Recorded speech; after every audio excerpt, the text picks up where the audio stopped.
Hey guys, welcome back to TechMan. Today, let me show you how to change GroupMe picture.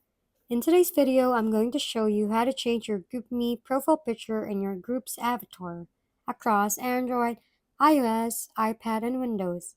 On Android, open your profile, tap Edit Profile, then the pencil next to your avatar. Choose a photo from your gallery or take a new one. For your group avatar, go to the group, tap More Options, then change Group Avatar. Select your photo. On iOS, tap your profile, hit Edit Profile, select your avatar, pick or take a photo, and tap Done. For a group, open the chat, tap the current avatar, go to Settings, then Edit Group, select a photo, and tap Done and Save. On Windows, open the navigation menu, select your name, tap the pencil, and Edit Avatar to choose or take a photo. For a group, tap the avatar, go to Settings, edit group details, select a photo, and confirm with the check mark. That's it. You've updated your profile group picture.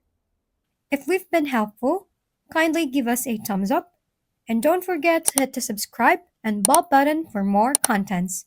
For any questions and suggestions, comment down below.